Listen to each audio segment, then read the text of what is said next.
It's my pleasure to introduce the next speaker, which is Phil Butterfield. He's the principal of Connect Charter School, and he's been working on place-based education, where he sees students not just as consumers, but as contributors to the learning process. So over to you, Phil.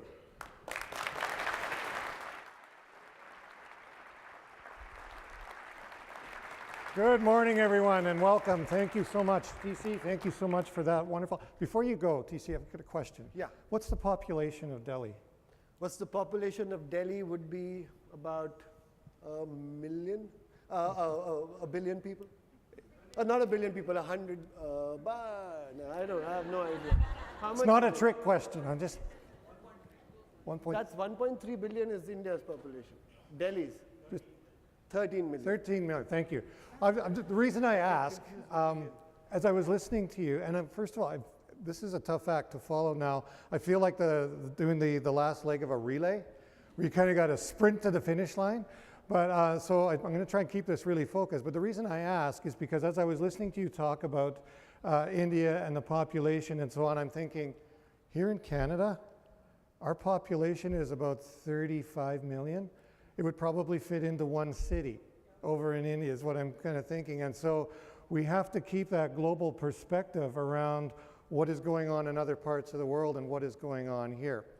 But first of all, I just want to say what an honor it is to be with you this morning and to be able to share this space with Tanya and TC.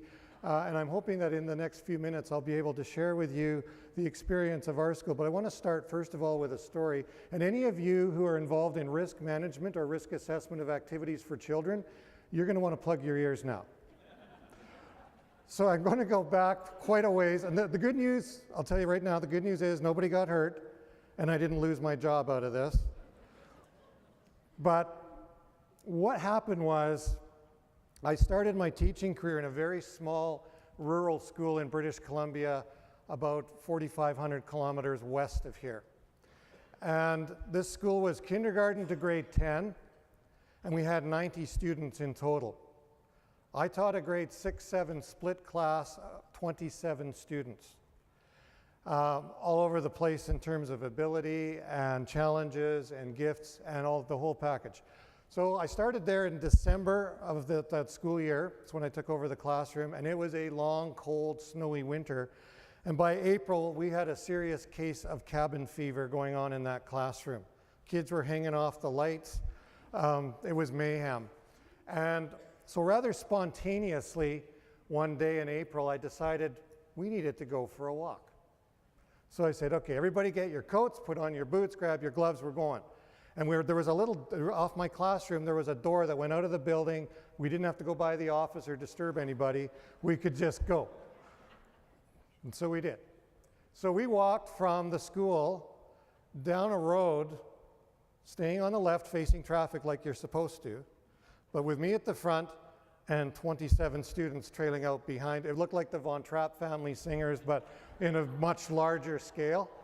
So I'm hip-hopping along there. Now you go down 1 kilometer down that road until you intersect with a fairly major highway. Aha. But our goal was the provincial campground 2 kilometers further down the highway because we were studying about meeting basic needs and how did the indigenous people of that area provide shelter for themselves. And there had been a massive windstorm that had come through a little while before, and I knew there was a whole bunch of trees and branches down in the provincial campsite, and I thought, that's where we're going to build forts. So we go off down the highway to the campground, and we spent the afternoon building forts and swinging off cliffs and just having generally a good time. What happened then, well, we got back to the school, everything was fine, and the principal is wandering around the field, he's wandering outside the school, he's running up and down, he's got his hands on his head, he's doing one of these, and I'm not sure where this is all, what's the problem? I don't know what's going on. Anyway, he said, where have you been? And this is the first I found out about waivers of liability. Who knew there was a thing called informed consent? Didn't know. So, how did I then become the principal of a school focused on outdoor education and experiential education? Well, Let's start with, whoops, so I need to go back. Okay, I gotta go back, sorry. Where in the world is Connect? Connect Charter School. So somehow from that journey from British Columbia, I migrated. I did not leave the province because I was forced out due to that. I just decided that it was fun to move closer to the mountains, and that's what I did. So that little map on the left, if you can see it, shows it's a global a view of Alberta, the province of Alberta, about 3,000 kilometers away from here to the west in Canada. And then the next slide is showing the city of Calgary, and then the community of Lakeview, and you can see that blue, the body of water is the Glenmore Reservoir and the Elbow River that flows into it. And our school is located in that community right there. And as you can see from the last picture, Connect Charter School is a bricks and mortar school, just like any other school, likely in North America or most places in the world. Our goal, however, is to try to move beyond the bricks and mortar. What are we going to do with our program that is going to be significantly different?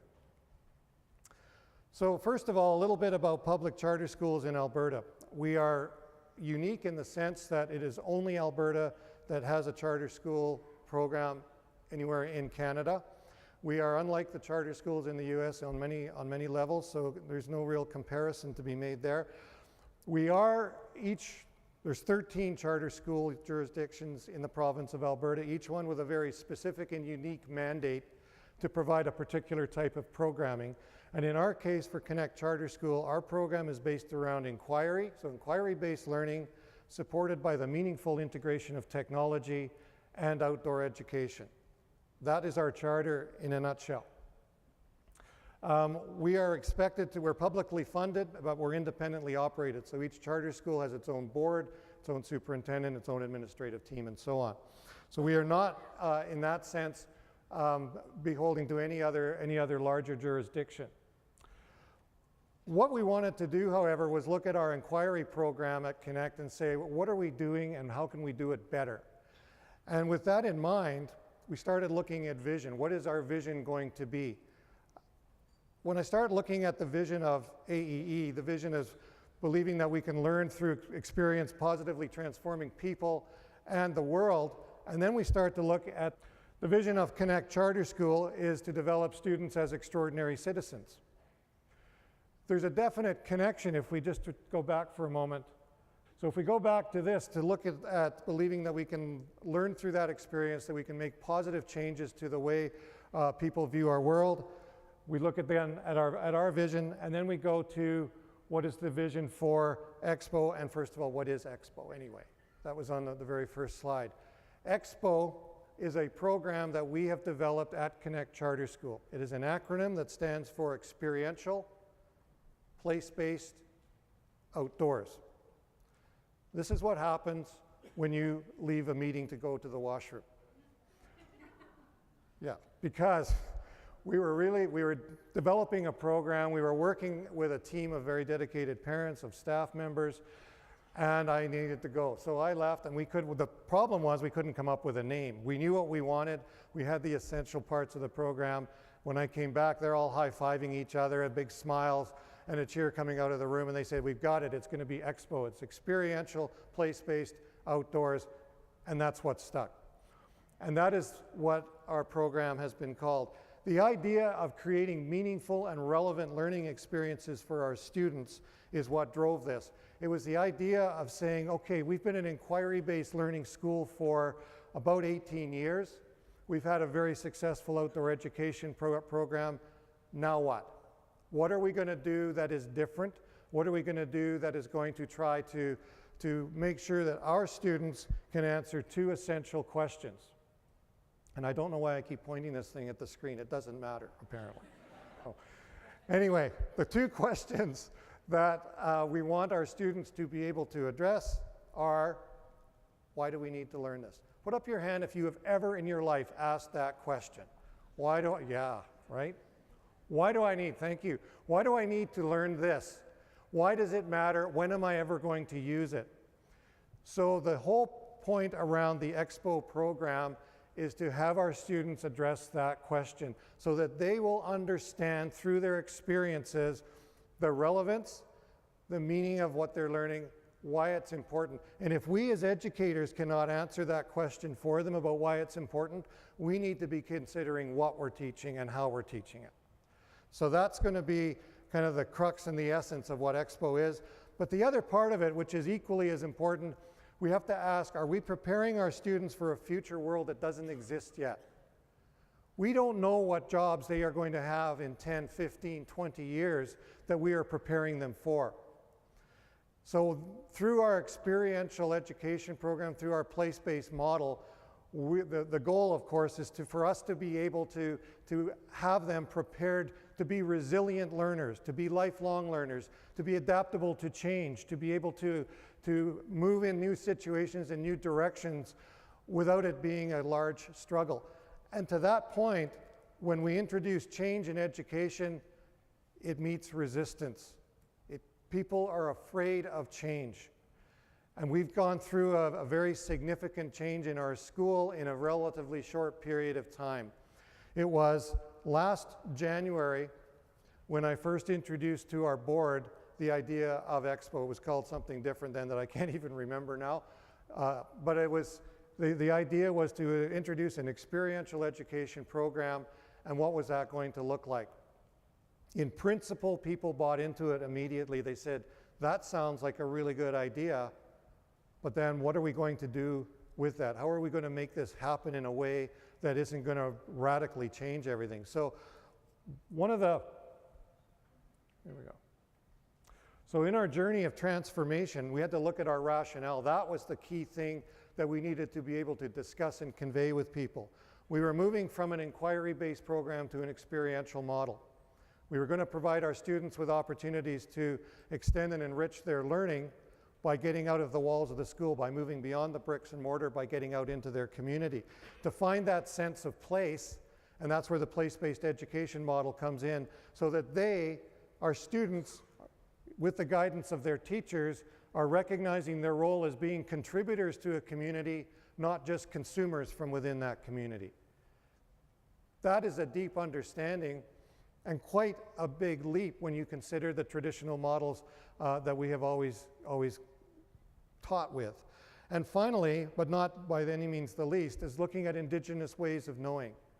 The acknowledgement of the fact that we are on Indigenous land here in Montreal today. The acknowledgement that Indigenous teaching and learning, and that's infused in that culture and the Indigenous ways of knowing, is what informs so much of what we do and what we know about education today and what we should know.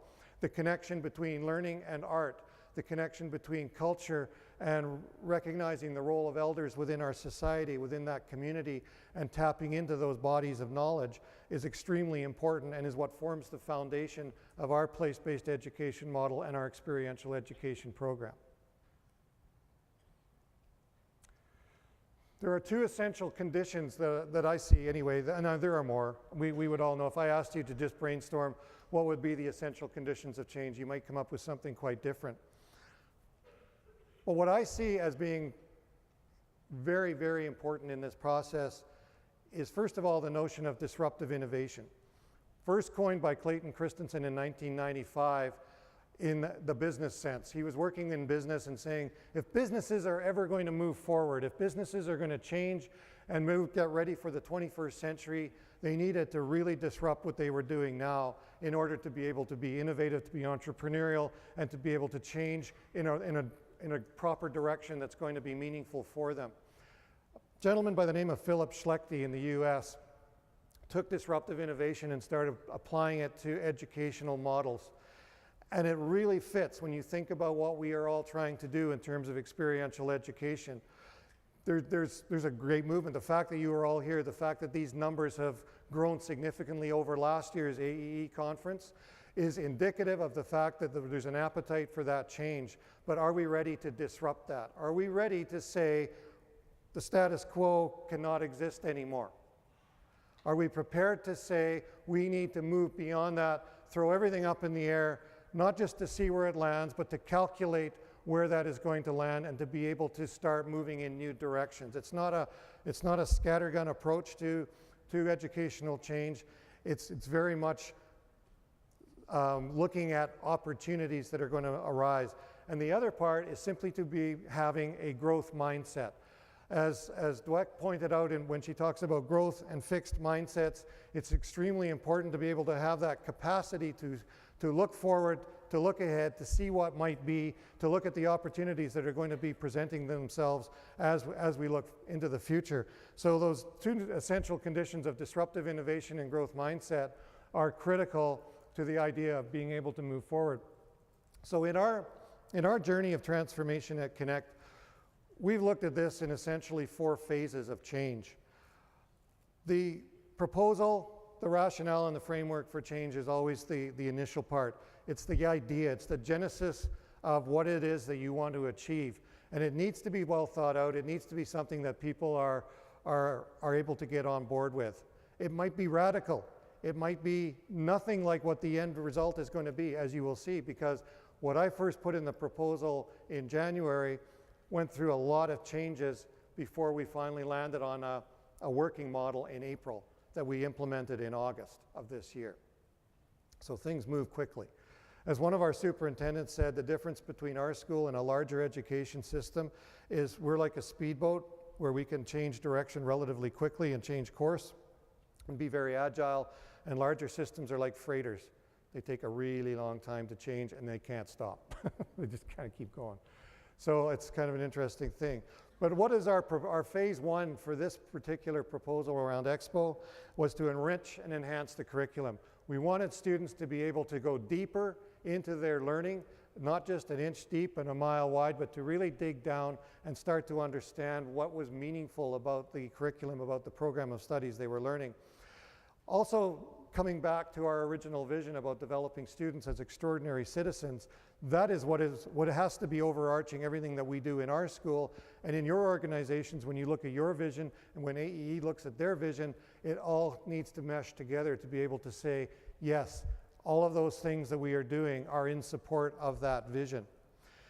And so when we look at place-based education within the EXPO program, that is something that we essentially look at. We will develop extraordinary citizens who can not only be those contributors to their community, but can have a sense of place and understand when they are out on their outdoor education trips why that environmental stewardship piece is so critically important to them, and why they need to be mindful of everything that's going on, and why, and if I went back to the map at the beginning, I could show you where there's a 6-lane freeway now being built across a wetland within about 2 kilometers of our school, and why it's important for us to understand the impact of that on that system that we now use and enjoy as part of our experiential learning environment.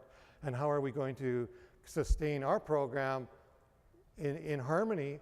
And I'm saying that quite seriously. We will find a way to seek harmony with a 6-lane freeway. We will. We'll do it. Seriously. So that's phase 1.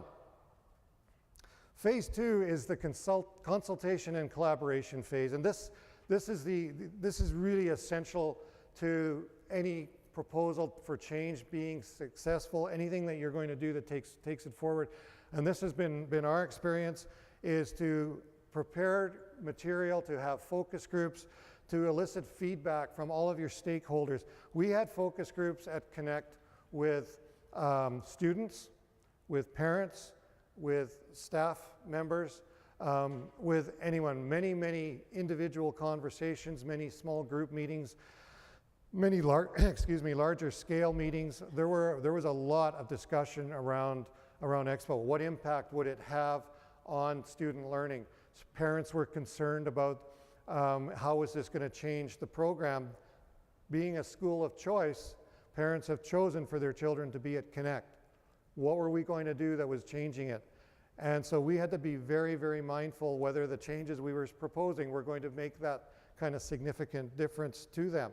So there was a lot of listening that went on, and it's still going on, and you repeat that process. It does not stop. It doesn't stop even when the program is implemented, because as we move into the next phase, to phase 3, we're looking at that planning and implementation, scheduling, rotations, when are students out of the school. So right now, as we started our program in August, every class or 2 classes together are out of the building for 4 days at a time. 4-day stretches that they are out on an expo rotation. So they will be, just to give you a bit of a, watch my arms because this is the visual for this.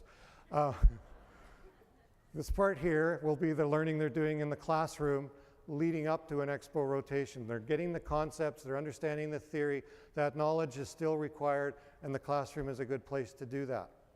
Their expo rotation comes along, teachers have pre-planned this, so they are now leaving the building to go and find real-world applications for their learning that they've just done in the classroom, whether that be in humanities, whether that be in math and science, sometimes even within physical education and performing and visual arts. We are finding ways to get students out of the school and into settings in which they're going to be able to apply their knowledge and apply their skills in that setting.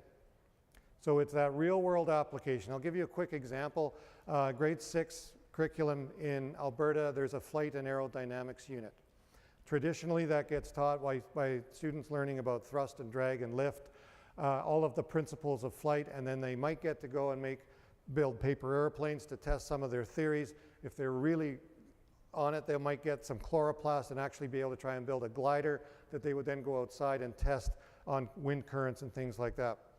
But we were able to make a connection to a local airport in which our students are now going to be able to go to the flight school at the airport as their expo rotation, where they are going to be able to watch planes doing their touch and go landings and takeoffs. They're going to be able to go and look at the gliders. They're going to be able to understand what an aileron does.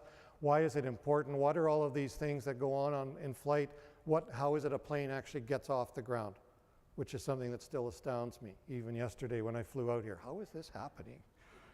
And so that's just one quick example. We have one of our phys ed and outdoor ed coordinator, John Cadman, wherever you are, John, I know you're here somewhere. There he is. John's right here. Has been so instrumental in working on this program and in finding those connections within the real world. I encourage you, if you've got some time to talk to John during the next 3 days, he's great networking. You might have already met him, actually. So John's got tons of ideas around how this gets actualized. Community partnerships are essential. That Springbank Airport one that I just mentioned is one example. We have generated a list of about 100 potential community partnerships in which teachers will be able to contact people to be able to say, hey, we're doing this in class, and this is what we want to try and do. So in the course of doing that, we've now had students attending dissections and doing lab work at local universities. They're going to a career and technology center run by a local high school. We're definitely getting outside of the walls of our building and providing our students with those opportunities to really deeply understand what their learning is all about. Resourcing and sustainability, I'll tell you in a year what that looks like. Because right now, it's all about a bus. It's about finding transportation to get our students from our building somewhere else. And chartering buses is very expensive. So we are currently in a fundraising campaign to purchase a bus and a mobile learning lab that will be, I picture this 25-foot trailer that's going to be pulled behind the bus that is going to have water testing kits. It's going to have solar panels on the roof. It's going to have a cart of iPads in it. It's going to have whatever we can envision. And we're still in the visionary stage of that mobile learning lab. If you got ideas, I'm all ears. Or if you know of where one exists, we want to know, because we really want to get this happening so that our students can go into the field and not be relying on having to come back to do the learning, to access the information. They will have it there right at their fingertips. So in terms of resourcing, that's one of our bigger things. We get no additional funding for this from anybody other than what we generate. So we got creative with the budget and just said everything that used to go to enrichment, everything that went to this or that, we're putting it in Expo. That's where it is. And so this is a year of transition. This is a year of trial. This is going to be a year of getting feedback, reflecting on what we are doing. This part is embracing challenges, looking for opportunities, and recognizing that initiative fatigue is very real. So in the 3 months that Expo has been implemented so far, we started back at school August 21st. So yeah, we're just coming up to 3 months of Expo. I have become acutely aware of the toll that something like this can take on our staff. and to some degree on our students. And so it's recognizing that and then responding to it. What are we going to do about it? It's not forcing through and saying, at all costs, we are going to make this happen, because it will be a very short-lived program, and it'll be, hey, remember that Expo thing they tried down at Connect? It had some potential, but burned out a lot of teachers, and so it's over.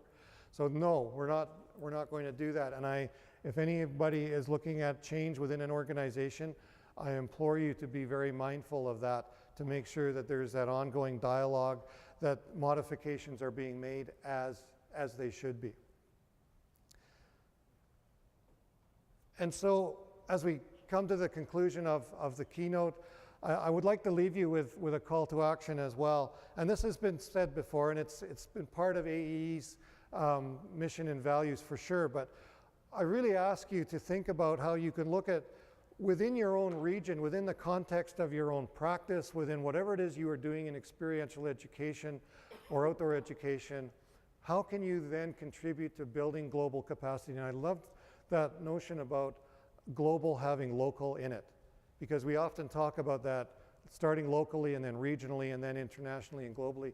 And I think to be able to build it together, we have a shrinking world with growing problems. And so being able to say that we're doing something globally is really quite remarkable. And every thing we do around climate change control, around looking at social justice, around sustainability of resources, we are doing something globally, even if the action is local. So I really strongly encourage you to do that. Now, I had to banish myself from Twitter a while ago. I said a bad thing. I called a snow day because it snowed in Calgary one day, and I just jokingly got on Twitter. I said, hey, snow day. And then the next thing you know, who knew that it was that public? And everybody was on there going, it's a snow day, the school's closed tomorrow. And I'm like, no, the school's not closed. So, but I encourage you, those people who understand Twitter and Instagram and Facebook and all those things, please get on there. That's the social media and the kind of networking that we need to get this message out, to be able to build on the work that Tanya has done, what TC has done, what we're trying to do at Connect, what all of you are committed to. And when we're in a room with this much passion around experiential education, and I'm so blessed and fortunate to work in a building that also shares that passion for what we're trying to do to improve the quality of education for our children, then that speaks volumes, and that is why we're here. And I'd just like to leave you with a couple of quotes. These are from our grade 5 students from, we had an Expo week. It was like a trial Expo week last spring. And these were just a couple of the quotes that they came out with that really kind of says it all. It's about getting outside. It's about hands-on learning. It's about making it meaningful and relevant.